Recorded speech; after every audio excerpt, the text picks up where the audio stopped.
شروع اللہ کا نام لے کر جو بڑا مہربان نہایت رحم والا ہے۔ سب تعریف اللہ ہی کے لیے ہے جو سب چیزوں کا مالک ہے، یعنی وہ کہ جو کچھ آسمانوں میں ہے اور جو کچھ زمین میں ہے سب اسی کا ہے، اور آخرت میں بھی اسی کی تعریف ہے، اور وہ حکمت والا ہے، خبردار ہے۔ جو کچھ زمین میں داخل ہوتا ہے اور جو اس میں سے نکلتا ہے، اور جو آسمان سے اترتا ہے اور جو اس پر چڑھتا ہے، سب اس کو معلوم ہے، اور وہ مہربان ہے، بخشنے والا ہے۔ اور کافر کہتے ہیں کہ قیامت کی گھڑی ہم پر نہیں آئے گی۔ کہہ دو کیوں نہیں آئے گی؟ میرے پروردگار کی قسم وہ تم پر ضرور آ کر رہے گی۔ وہ پروردگار غیب کا جاننے والا ہے، ذرہ بھر چیز بھی اس سے پوشیدہ نہیں، نہ آسمانوں میں اور نہ زمین میں، اور کوئی چیز ذرے سے بھی چھوٹی یا بڑی نہیں مگر کتاب روشن میں لکھی ہوئی ہے، اس لیے کہ جو لوگ ایمان لائے اور عمل نیک کرتے رہے ان کو بدلہ دے۔ یہی ہیں جن کے لیے بخشش اور عزت کی روزی ہے، اور جنہوں نے ہماری آیتوں کے بارے میں ہمیں ہرانے کی کوشش کی ان کے لیے سخت درد دینے والے عذاب کی سزا ہے۔ اور جن لوگوں کو علم دیا گیا ہے وہ جانتے ہیں کہ جو قرآن تمہارے پروردگار کی طرف سے تم پر نازل ہوا ہے وہ یقیناً حق ہے، اور اس اللہ کا رستہ بتاتا ہے جو غالب ہے، قابل تعریف ہے۔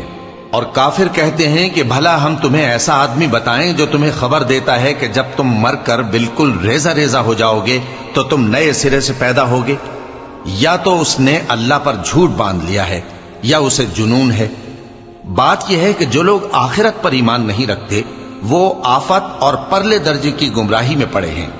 کیا انہوں نے اس کو نہیں دیکھا جو ان کے آگے اور پیچھے ہے، یعنی آسمان اور زمین؟ اگر ہم چاہیں تو ان کو زمین میں دھسا دیں یا ان پر آسمان کے ٹکڑے گرا دیں، اس میں ہر بندے کے لیے جو رجوع کرنے والا ہے ایک نشانی ہے۔ اور ہم نے داؤد کو اپنی طرف سے برتری بخشی تھی اور کہا تھا اے پہاڑوں ان کے ساتھ تسبیح کرو، اور پرندوں کو ان کا مسخر کر دیا، اور ان کے لیے ہم نے لوہے کو نرم کر دیا کہ کشادہ زرہیں بناؤ اور کڑیوں کو اندازے سے جوڑو، اور نیک عمل کرو، جو عمل تم کرتے ہو میں ان کو دیکھنے والا ہوں۔ اور ہوا کو ہم نے سلیمان کے تابع کر دیا تھا، اس کی صبح کی منزل 1 مہینے کی راہ ہوتی اور شام کی منزل بھی مہینے بھر کی ہوتی۔ اور ان کے لیے ہم نے تانبے کا چشمہ بہا دیا تھا، اور جنوں میں سے ایسے تھے جو ان کے پروردگار کے حکم سے ان کے آگے کام کرتے تھے، اور جو کوئی ان میں سے ہمارے حکم کے خلاف کرے گا اس کو ہم جہنم کی آگ کا مزہ چکھائیں گے۔ وہ جو چاہتے یہ ان کے لیے بناتے، یعنی قلعے اور تصویریں اور بڑے بڑے لگن جیسے تالاب اور دیگیں جو ایک ہی جگہ رکھی رہیں۔ اے آل داؤد شکر کرتے رہو، اور میرے بندوں میں شکر گزار تھوڑے ہیں۔ پھر جب ہم نے ان کے لیے موت کا حکم صادر کیا تو کسی چیز سے ان کا مرنا معلوم نہ ہوا مگر گھن کے کیڑے سے جو ان کے عصا کو کھاتا رہا۔ پھر جب وہ گر پڑے تب جنوں کو معلوم ہوا اور کہنے لگے کہ اگر وہ غیب جانتے ہوتے تو ذلت کی تکلیف میں نہ رہتے۔ اہل سبا کے لیے ان کے وطن میں ایک نشانی تھی، یعنی 2 باغ، ایک داہنی طرف اور ایک بائیں طرف۔ کہا گیا کہ اپنے پروردگار کا رزق کھاؤ اور اس کا شکر کرو، یہاں تمہارے رہنے کو یہ پاکیزہ علاقہ ہے اور وہاں بڑا بخشنے والا مالک۔ تو انہوں نے شکر گزاری سے منہ پھیر لیا، پس ہم نے ان پر بند توڑ سیلاب چھوڑ دیا، اور انہیں ان کے باغوں کے بدلے 2 ایسے باغ دیے جن کے میوے بدمزہ تھے اور جن میں کچھ تو جھاؤ کے پیڑ تھے اور تھوڑی سی بیریاں۔ یہ ہم نے ان کو ناشکری کی سزا دی، اور ہم سزا ناشکرے ہی کو دیا کرتے ہیں۔ اور ہم نے ان کے اور ملک شام کی ان بستیوں کے درمیان جن میں ہم نے برکت دی تھی ایک دوسرے کے متصل دیہات بنائے تھے جو سامنے نظر آتے تھے، اور ان میں آمد و رفت کا اندازہ مقرر کر دیا تھا کہ رات دن بے خوف و خطر چلتے رہو۔ تو انہوں نے دعا کی کہ اے پروردگار ہماری مسافتوں میں دوری پیدا کر دے، اور اس سے انہوں نے اپنے حق میں ظلم کیا، تو ہم نے انہیں نابود کر کے داستان بنا دیا اور انہیں بالکل منتشر کر دیا۔ اس میں ہر صابر و شاکر کے لیے نشانیاں ہیں۔ اور شیطان نے ان کے بارے میں اپنا خیال سچ کر دکھایا کہ مومنوں کی ایک جماعت کے سوا وہ اس کے پیچھے چل پڑے، اور اس کا ان پر کچھ زور نہ تھا، مگر ہمارا مقصود یہ تھا کہ جو لوگ آخرت میں شک رکھتے ہیں ان سے ان لوگوں کو جو اس پر ایمان رکھتے ہیں ممتاز کر دیں، اور تمہارا پروردگار ہر چیز پر نگہبان ہے۔ کہہ دو کہ جن کو تم اللہ کے سوا معبود خیال کرتے ہو ان کو بلاؤ، وہ آسمانوں اور زمین میں ذرہ بھر چیز کے بھی مالک نہیں ہیں، اور نہ ان میں ان کی شرکت ہے، اور نہ ان میں سے کوئی اللہ کا مددگار ہے، اور اللہ کے ہاں کسی کے لیے سفارش فائدہ نہ دے گی مگر اس کے لیے جس کے بارے میں وہ اجازت بخشے، یہاں تک کہ جب ان کے دلوں سے اضطراب دور کر دیا جائے گا تو کہیں گے کہ تمہارے پروردگار نے کیا فرمایا ہے؟ فرشتے کہیں گے کہ حق فرمایا ہے، اور وہ عالی رتبہ ہے، گرامی قدر ہے۔ پوچھو کہ تم کو آسمانوں اور زمین سے کون رزق دیتا ہے؟ کہو کہ اللہ، اور ہم یا تم یا تو سیدھے رستے پر ہیں یا کھلم کھلا گمراہی میں۔ کہہ دو کہ نہ ہمارے گناہوں کی تم سے پرسش ہوگی اور نہ تمہارے اعمال کی ہم سے پرسش ہوگی۔ کہہ دو کہ ہمارا پروردگار ہم کو جمع کرے گا، پھر ہمارے درمیان انصاف کے ساتھ فیصلہ کر دے گا، اور وہ خوب فیصلہ کرنے والا ہے، صاحب علم ہے۔ کہو کہ مجھے وہ لوگ تو دکھاؤ جن کو تم نے اللہ کا شریک بنا کر اس کے ساتھ ملا رکھا ہے۔ کوئی نہیں، بلکہ وہی اللہ غالب ہے، حکمت والا ہے۔ اور اے محمد صلی اللہ علیہ وآلہ وسلم، ہم نے تم کو تمام لوگوں کے لیے خوشخبری سنانے والا اور ڈرانے والا بنا کر بھیجا ہے، لیکن اکثر لوگ نہیں جانتے، اور کہتے ہیں اگر تم سچ کہتے ہو تو بتاؤ یہ قیامت کا وعدہ کب پورا ہوگا؟ کہہ دو کہ تم سے ایک ایسے دن کا وعدہ ہے جس سے نہ ایک گھڑی پیچھے رہو گے اور نہ آگے بڑھو گے۔ اور جو کافر ہیں وہ کہتے ہیں کہ ہم نہ تو اس قرآن کو مانیں گے اور نہ ان کتابوں کو جو اس سے پہلے کی ہیں، اور کاش ان ظالموں کو تم اس وقت دیکھو جب یہ اپنے پروردگار کے سامنے کھڑے ہوں گے اور ایک دوسرے پر الزام دھر رہے ہوں گے۔ جو لوگ کمزور سمجھے جاتے تھے وہ بڑے لوگوں سے کہیں گے کہ اگر تم نہ ہوتے تو ہم ضرور ایمان لے آتے۔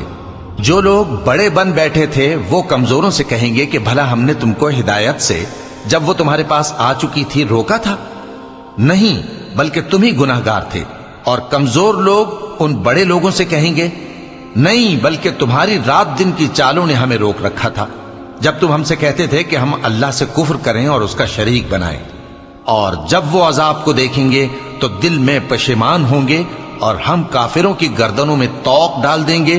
بس جو اعمال وہ کرتے تھے انہی کا ان کو بدلہ ملے گا۔ اور ہم نے جس بستی میں بھی کوئی ڈرانے والا بھیجا تو وہاں کے خوشحال لوگوں نے یہ ضرور کہا کہ تم لوگ جو چیز دے کر بھیجے گئے ہو ہم اس کو نہیں ماننے کے، اور یہ بھی کہنے لگے کہ ہم بہت سا مال اور اولاد رکھتے ہیں اور ہم کو عذاب نہیں ہوگا۔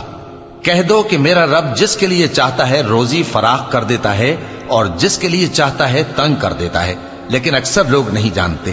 اور تمہارے مال اور اولاد ایسی چیز نہیں کہ تم کو ہم سے قریب کر دیں۔ ہاں، ہمارا مقرب وہ ہے جو ایمان لایا اور عمل نیک کرتا رہا۔ ایسے ہی لوگوں کو ان کے اعمال کے سبب دگنا بدلہ ملے گا، اور وہ امن و چین سے بلند و بالا عمارتوں میں رہیں گے۔ جو لوگ ہماری آیتوں کے سلسلے میں ہمیں ہرانے کی کوشش کرتے ہیں وہ گرفتار عذاب کیے جائیں گے۔ کہہ دو کہ میرا پروردگار اپنے بندوں میں سے جس کے لیے چاہتا ہے روزی فراخ کر دیتا ہے اور جس کے لیے چاہتا ہے تنگ کر دیتا ہے، اور تم جو چیز خرچ کرو گے وہ اس کا تمہیں عوض دے گا، وہ سب سے اچھا رزق دینے والا ہے۔ اور جس دن وہ ان سب کو جمع کرے گا پھر فرشتوں سے فرمائے گا کیا یہ لوگ تم کو پوجا کرتے تھے؟ وہ کہیں گے تو پاک ہے، تو ہی ہمارا دوست ہے، نہ کہ یہ، بلکہ یہ جنات کو پوجا کرتے تھے اور اکثر انہی کو مانتے تھے۔ تو آج تم میں سے کوئی کسی کو نفع اور نقصان پہنچانے کا اختیار نہیں رکھتا، اور ہم ظالموں سے کہیں گے کہ اب دوزخ کے عذاب کا جس کو تم جھوٹ سمجھتے تھے مزہ چکھو۔ اور جب ان کو ہماری روشن آیتیں پڑھ کر سنائی جاتی ہیں تو کہتے ہیں یہ ایک ایسا شخص ہے جو چاہتا ہے کہ جن چیزوں کی تمہارے باپ دادا پرستش کیا کرتے تھے ان سے تم کو روک دے۔ اور یہ بھی کہتے ہیں کہ یہ قرآن محض جھوٹ ہے جو اپنی طرف سے بنا لیا گیا ہے، اور کافروں کے پاس جب حق آیا تو اس کے بارے میں کہنے لگے کہ یہ تو کھلا جادو ہے۔ اور ہم نے نہ تو ان مشرکوں کو کتابیں دیں جن کو یہ پڑھتے ہوں، اور اے نبی صلی اللہ علیہ وآلہ وسلم نہ تم سے پہلے ان کی طرف کوئی ڈرانے والا بھیجا، اور جو لوگ ان سے پہلے تھے انہوں نے تکذیب کی تھی، اور جو کچھ ہم نے ان کو دیا تھا یہ اس کے 10ویں حصے کو بھی نہیں پہنچے۔ پھر انہوں نے میرے پیغمبروں کو جھٹلایا، سو میرا عذاب کیسا ہوا۔ کہہ دو کہ میں تمہیں صرف ایک بات کی نصیحت کرتا ہوں کہ تم اللہ کے لیے دو دو اور اکیلے اکیلے کھڑے ہو جاؤ، پھر غور کرو تمہارے رفیق یعنی اس نبی صلی اللہ علیہ وآلہ وسلم کو کسی طرح کا جنون نہیں، یہ تو تم کو سخت عذاب کے آنے سے پہلے ڈرانے والے ہیں۔ کہہ دو کہ میں نے تم سے کچھ صلہ مانگا ہو تو وہ تمہارا، میرا صلہ اللہ ہی کے ذمے ہے اور وہ ہر چیز سے خبردار ہے۔ کہہ دو کہ میرا پروردگار اوپر سے حق ہی نازل کرتا ہے اور وہ غیب کی باتوں کا جاننے والا ہے۔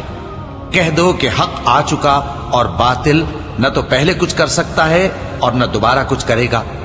کہہ دو کہ اگر میں گمراہ ہوں تو میری گمراہی کا ضرر مجھی کو ہے، اور اگر ہدایت پر ہوں تو یہ اس وحی کے طفیل ہے جو میرا پروردگار میری طرف بھیجتا ہے، بے شک وہ سننے والا ہے، نزدیک ہے۔ اور کاش تم دیکھو جب یہ گھبرا جائیں گے تو عذاب سے بچ نہیں سکیں گے اور نزدیک ہی سے پکڑ لیے جائیں گے اور کہیں گے کہ ہم اس پر ایمان لے آئے، اور اب اتنی دور سے ان کا ہاتھ ایمان کے لینے کو کیسے پہنچ سکتا ہے، جبکہ پہلے تو اس کا انکار کرتے رہے اور بن دیکھے دور ہی سے اٹکل کے تیر چلاتے رہے، اور ان میں اور ان کی خواہشوں میں پردہ حائل کر دیا گیا، جیسا کہ پہلے ان کے ہم جنسوں سے کیا گیا، وہ بھی الجھن میں ڈالنے والے شک میں پڑے ہوئے تھے۔